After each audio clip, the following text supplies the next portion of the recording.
सोचिए, एक ऐसा समय जब भारत के राजा सिर्फ जमीन पर ही नहीं बल्कि समुद्रों पर भी राज्य करते थे, जहां उनके जहाज हिंद महासागर पार करके श्रीलंका से लेकर इंडोनेशिया तक पहुंचते थे। ये कहानी है एक ऐसे महान साम्राज्य की जिसने भारत का नाम दुनिया भर में गूंजा दिया। चोल साम्राज्य, दक्षिण भारत का वो शक्तिशाली राज्य जो बन गया था the ocean Kings of India.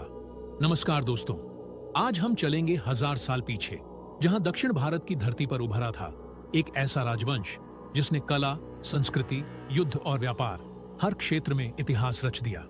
ये कहानी है चोल वंश की, जो तमिलनाडु की भूमि से निकला और पूरे दक्षिण एशिया तक अपना परचम लहराया। चोल वंश की शुरुआत तमिल भूमि में हुई थी।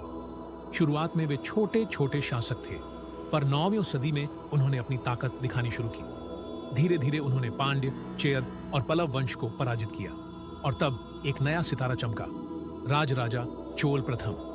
राजराजा चोल पहले ने 985 ईस्वी से 1014 ईस्वी तक चोल वंश को उसकी ऊंचाई तक पहुंचाया। उन्होंने न सिर्फ तमिलनाडु बल्कि श्रीलंका और केरल तक अपनी सीमा बढ़ा ली। उनका शासन इतना संगठित था कि हर गांव में प्रशासन की व्यवस्था थी। उन्होंने मंदिरों को सिर्फ पूजा स्थल नहीं बल्कि शिक्षा, कला और प्रशासन के केंद्र बना दिया था। उनकी सबसे बड़ी देन थी बृहदेश्वर मंदिर, जो आज भी इंजीनियरिंग का चमत्कार माना जाता है। राजराजा के बाद सत्ता आई उनके पुत्र राजेंद्र चोल प्रथम के हाथों में, और उन्होंने तो चोल साम्राज्य को सपनों से भी आगे पहुंचा दिया।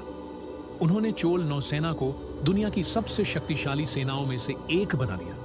उनके जहाजों ने हिंद महासागर पार कर सुमात्रा, जावा, मलेशिया और थाईलैंड तक विजय अभियान चलाए।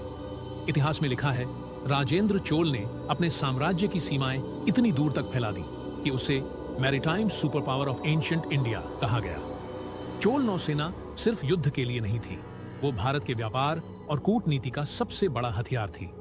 उनके जहाज मसाले, कपड़ा, हाथी दांत और रेशम लेकर जाते और बदले में सोना, चांदी और विदेशी वस्तुएं लाते थे। उनकी बदौलत भारत और दक्षिण पूर्व एशिया के बीच सांस्कृतिक और आर्थिक संबंध गहरे हो गए। यहां तक कि इंडोनेशिया और कंबोडिया में आज भी भारतीय प्रभाव देखा जा सकता है, कला, मंदिरों और भाषा में। चोल साम्राज्य सिर्फ शक्ति का प्रतीक नहीं था, बल्कि संगठन और संस्कृति का भी अद्भुत उदाहरण था। उन्होंने प्रशासन को 3 स्तरों में बांटा, केंद्र, प्रांत और गांव। गांवों में चुने हुए प्रतिनिधि काम देखते थे, यानी एक तरह का स्थानीय लोकतंत्र। कला और स्थापत्य का स्वर्ण युग भी उसी द्वार में था। नृत्य, संगीत, शिल्प, मूर्ति कला सब अपने चरम पर थे। भरतनाट्यम जैसे नृत्य रूपों को संरक्षण मिला। उनके मंदिरों की दीवारें कहानियां कहती हैं युद्ध, संस्कृति और धर्म की। लेकिन जैसा हर साम्राज्य के साथ होता है, चोलों का भी पतन शुरू हुआ। 12वीं सदी में राजनीतिक झगड़े, नई आक्रमणकारी शक्तियां और कमजोर शासक साम्राज्य को धीरे धीरे तोड़ने लगे। फिर भी चोलों की विरासत आज भी जीवित है, तमिलनाडु के मंदिरों में, भाषा में, कला में और लोगों के गर्व में। चोल साम्राज्य हमें सिखाता है कि शक्ति सिर्फ तलवार से नहीं, सोच से बनती है। उन्होंने साबित किया कि भारत सिर्फ एक भूमि नहीं बल्कि एक समुद्री सभ्यता था, जिसने अपनी संस्कृति को समंदरों के पार पहुंचाया।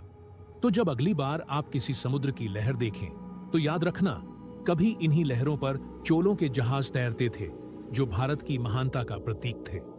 अगर आपको ये कहानी पसंद आई हो तो वीडियो को लाइक करें, कमेंट में लिखें अगला इतिहास किस पर सुनना चाहेंगे। और हां, भारत के भूले हुए गौरव को जानने के लिए चैनल को सब्सक्राइब करना न भूलें।